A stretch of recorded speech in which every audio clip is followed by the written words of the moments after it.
بسم اللہ الرحمن الرحیم. السلام علیکم ورحمۃ اللہ وبرکاتہ.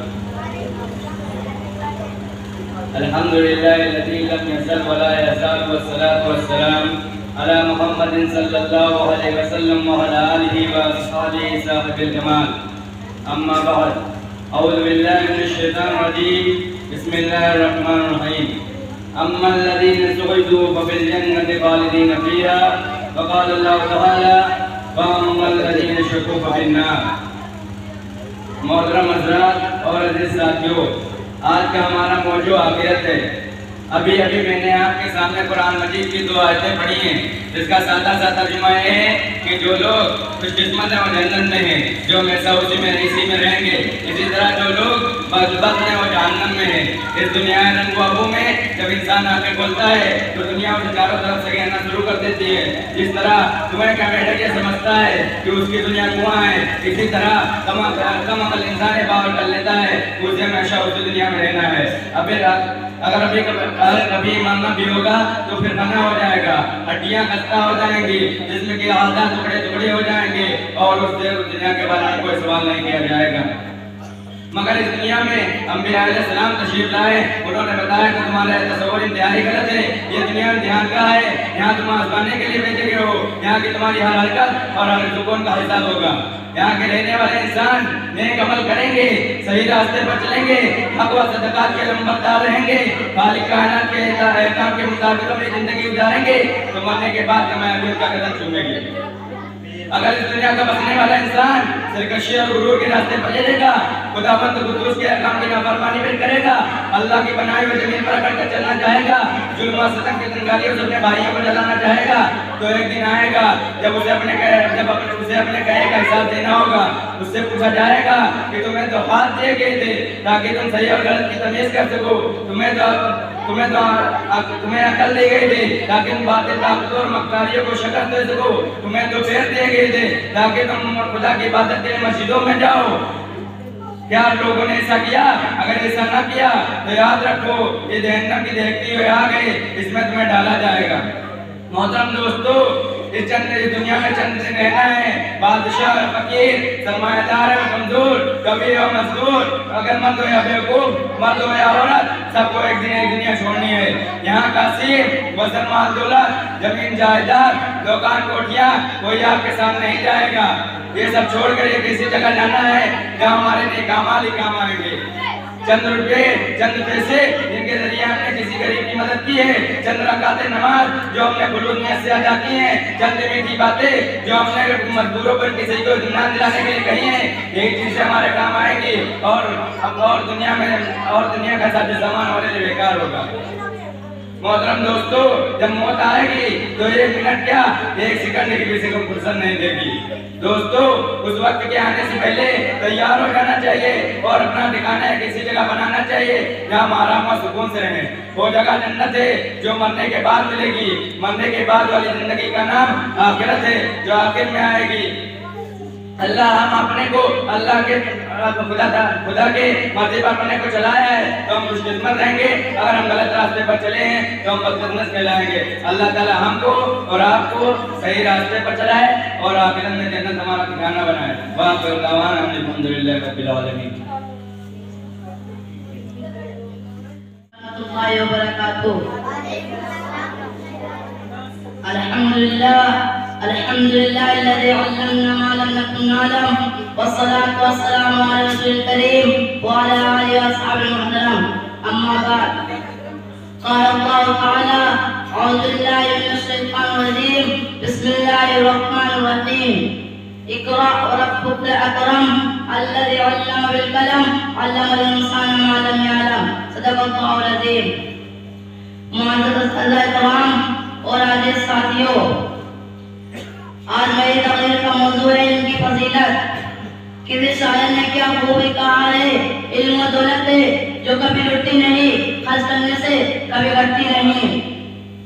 محترم حضرات، روشنی کسے پسند نہیں، سب تاریخ میں محتاب، اندھیرے کمرے میں حکمیں کسے اچھے لگتے. ٹھیک ہے، یہ بات علم پر بھی صادق آتی ہے. وہ کون سی چیز تھی جس نے آدم علیہ السلام کو فرشتوں سے افضل بنا دیا؟ وہ کون سی چیز ہے، وہ کون سی طاقت ہے جو انسان کو سپر مخلوقات بنا ہوئے ہے؟ وہ علم ہے۔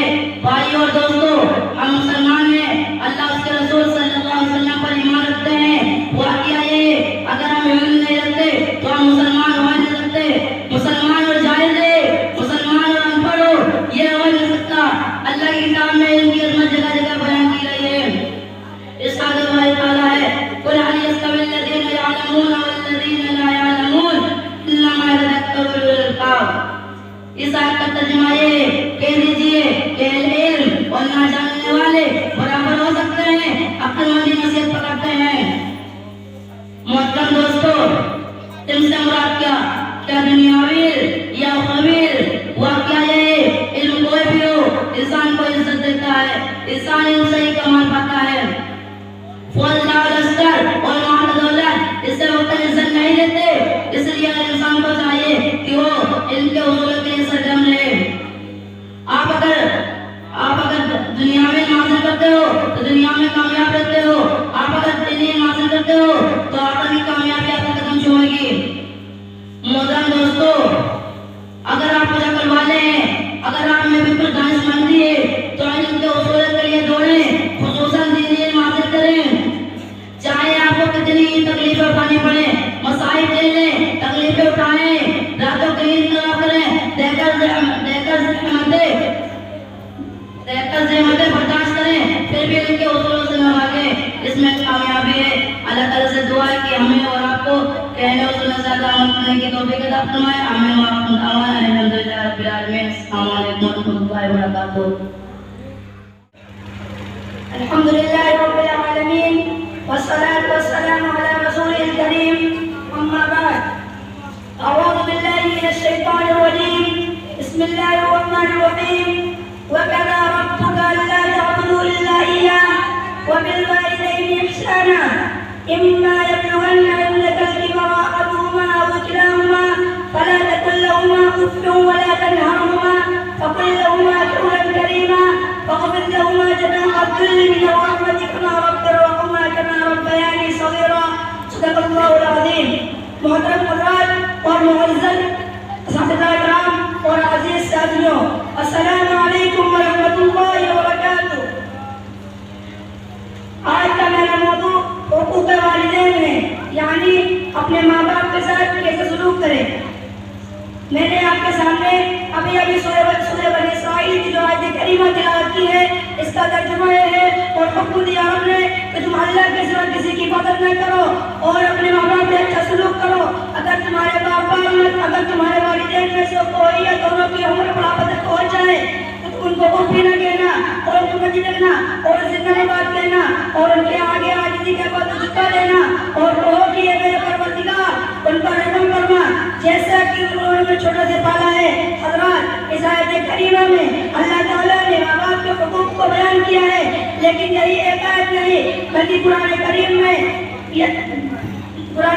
میں دیگر مقامات میں یہ احکام موجود ہے۔ مثلاً سورہ لقمان میں وَوَصَّيْنَا الْإِنسَانَ بِوَالِدَيْهِ حَمَلَتْهُ أُمُّهُ وَهْنًا عَلَىٰ وَهْنٍ وَفِصَالُهُ فِي عَامَيْنِ أَنِ اشْكُرْ لِي وَلِوَالِدَيْكَ إِلَيَّ الْمَصِيرُ وَإِنْ جَاهَدَاكَ عَلَىٰ أَن تُشْرِكَ بِي مَا لَيْسَ لَكَ بِهِ عِلْمٌ فَلَا تُطِعْهُمَا وَصَاحِبْهُمَا فِي الدُّنْيَا مَعْرُوفًا۔ ترجمہ، ہم نے تاکید کر دی انسان کو اس کے ماں باپ کے واسطے اور اس کے بعد میں اس کو اپنے پیٹ میں رکھ کر اور دودھ چھوڑنا دو بار تک ہے کہ نہیں کبھی لوٹتا آنا ہے۔ اگر وہ کوشش کرے تو تمہیں جس چیز کا علم نہیں اس چیز کو میرے سامنے شریک چلاؤ، تم اس بات کو نہ ماننا اور تم دنیا میں اپنے ماں باپ کا اچھا سلوک کرو۔ اس آیت سے ثابت ہوا کہ گناہ اور معصیت کے علاوہ ہر کام میں والدین کی اطاعت ضروری ہے، ہر کام میں والدین کی اطاعت ضروری ہے۔ ایک مرتبہ رسول اللہ صلی اللہ علیہ وسلم نے ارشاد فرمایا، اس کی ناک پاک آلود ہو، اس کی ناک پاک آلود ہو، اس کی ناک پاک آلود ہو، 3 مرتبہ فرمایا۔ صحابہ کرام نے عرض کیا اس کی ناک پاک آلود ہو، آپ نے فرمایا من حضرت والديه عندك الكبر احدهما او كلاهما ثم لم يدخل الجنه۔